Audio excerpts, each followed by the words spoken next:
Today we will talk about Jorge. Jorge is a millennial. He is one of us. And he's about to graduate from university and join the workforce. But he has slightly, or some people say it, huge differences in expectations, values, and priorities around work. And he is actually very worried about the stereotypes that other generations have about millennials and himself may affect his career. So Jorge doesn't want a routine, boring job. He doesn't want to miss his kids' soccer practice.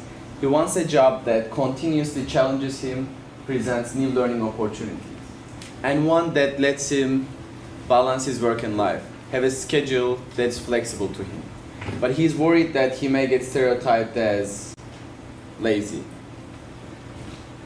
Jorge got the best education that has ever been available to humanity so far. He adapts very quickly to new situations. He thrives in rapidly changing environments. He does not shy away from taking initiative. And he doesn't shy away to jump on new opportunities when he finds a new job or a new organization. But he's worried that he might get stereotyped as disloyal. And Jorge is also born as a native technology user. He's very quick at adapting new technologies.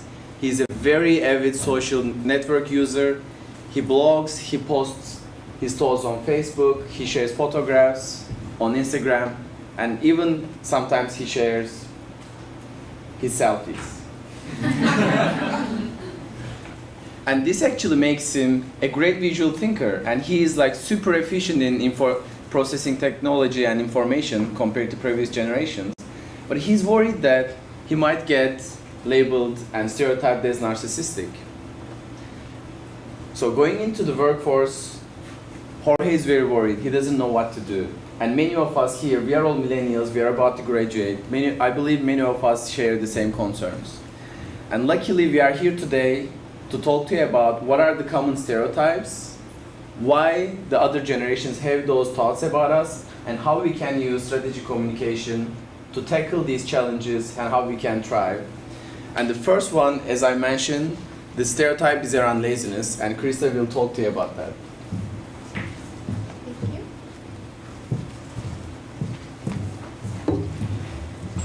When I wander into the kitchen in the morning, at least one morning a week, this is the sight that greets me. My roommate Jason is not Tom Cruise, but he will be wearing a button-up shirt, sometimes a tie, and definitely no pants. Jason is a millennial and he works at Google, and he flat out refuses to get to work before 11 a.m. As a result, if someone schedules a morning meeting, Jason will participate via a Google Hangout so he can engage in the meeting and have the added benefit of no pants required. It's practices like this, such as getting in late, that have led to the stereotype that millennials are lazy. Now we know this simply isn't true. We all worked really hard to get here. But millennials do demand a certain flexibility in the workplace. For example, millennials resist specialization for fear it will lock us into an inflexible career track. We also tend to define career success in terms of personal fulfillment instead of climbing some corporate ladder. Now, a lot of corporations are still dealing with how to incorporate these into the corporate structure. But I'm going to give you some techniques so that you can combat this stereotype while still maintaining the flexibility that a lot of us want. So first, if you're lucky enough to be able to have a flexible work schedule, it's important to clearly communicate those hours with your supervisor and your colleagues. This shows that it wasn't just that you missed your alarm this morning and are rolling in late. You made a conscious decision that this is the lifestyle that's important to you. When you are at work, it's important to have face-to-face contact so that you're not always that face on the computer screen or the text through the phone. If your supervisor is hesitant to allow you to work flexible hours, consider that maybe they're uncomfortable with or unfamiliar with the technology that allows these flexible work hours to be possible. It may benefit you to help your boss become more comfortable with this technology. And finally, find common ground. It turns out that boomers and millennials are actually very well aligned in our workplace preferences and career goals. So you probably have more in common with your supervisor than you think. So now that your boss no longer thinks that you're a lazy bum, let's deal with the issue of millennials not being loyal to the workplace. So as Chris just said, it's important for millennials to seek out mentorship and to find allies among older generations. But this can be difficult if your supervisor perceives you as disloyal or doesn't think that you'll be around for very long. And so you see, older generations tend to see millennials as being like hummingbirds. We flit around from job to job, experience to experience, without staying in one place for long enough before moving on to the next exciting opportunity. So I'm going to show you 3 different strategies to cope with this stereotype and to beat the hummingbird stereotype so you can receive the mentorship and build the allies that you need.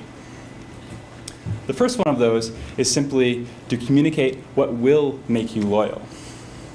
As we've heard, our generation often values things differently than the older generations. We tend to value job flexibility over a little bit more salary. We value challenges and new experiences over job titles. And these sorts of things might not be what your supervisor expects.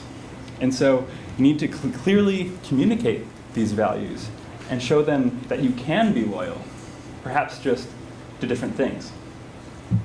So let's say you fail to communicate or convince them that you can be loyal. In that case, you need to at least show them that you can be valuable. And the easiest and simplest way to do that is simply to provide your value now. Focus on what you can do immediately, the short-term benefits that you can have to the company. It's just important that you do that in such a way that doesn't limit your long-term potential for growth. Finally, if all else fails, it may be best to simply accept your supposed disloyalty. Embrace it. Say, reframe it. Show them that you are adaptable and that you thrive in changing environments. All right, so we've shown you how you can beat the stereotypes of disloyalty and laziness. So now let's take a look at how you can deal with the challenges that are that associate our generation with technology.